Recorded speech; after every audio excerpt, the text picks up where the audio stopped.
నరేంద్ర మోడీ ప్రభుత్వం కార్మిక రైతు వ్యతిరేక విధానాలకు నిరసనగా జూలై 9న దేశవ్యాప్తంగా సార్వత్రిక సమ్మె జరుగుతూ ఉంది.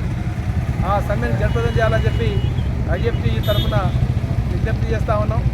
ఎందుకంటే 8 గంటల పని విధానం స్థానంలో 12 గంటల పని వచ్చింది. కార్మిక చట్టాలు మార్చేసి 4 లేబర్ కోడ్లు తెచ్చిండు. దానివల్ల మొత్తం కార్మికులందరూ యొక్క బతుకులు అతలాకుతలమయ్యే ప్రమాదం ఉంది.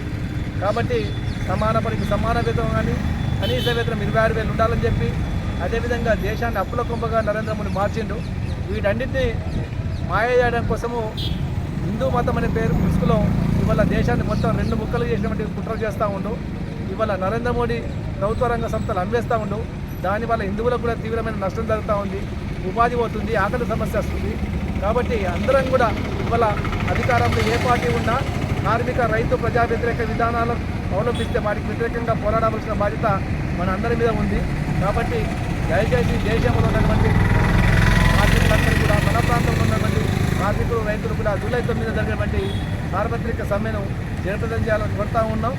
ఈ జూలై 9 తారీఖు నాడు ఉదయం 11 గంటలకు అంగడి బజార్లో అక్కడ సభ జరిగి అనంతరం ఊరేగింపుగా అంబేద్కర్ చౌరస్కి వస్తాం.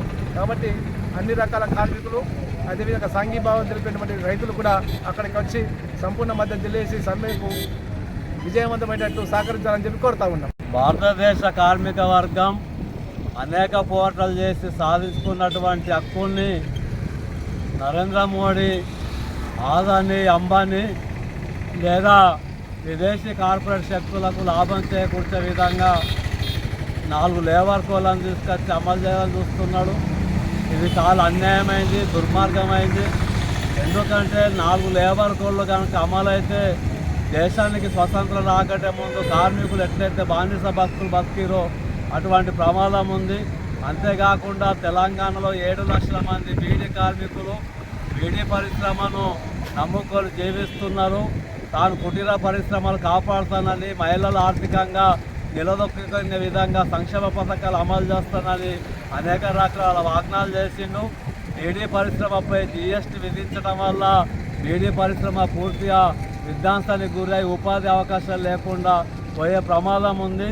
జూలై 9 తారీఖు నాడు జరిగే చారిత్రక సమ్మెలో తెలంగాణ ప్రదేశీల బీడీ వర్కర్స్ యూనియన్ ఐఎఫ్టీ కూడా పాల్గొంటుంది. బీడీ కార్మికులు పెద్ద ఎత్తున పాల్గొని ఈ నరేంద్ర మోడీకి తగిన విధంగా బుద్ధి చెప్పాల్సిందిగా కార్మిక వర్గానికి పిలుపునిస్తున్నాం.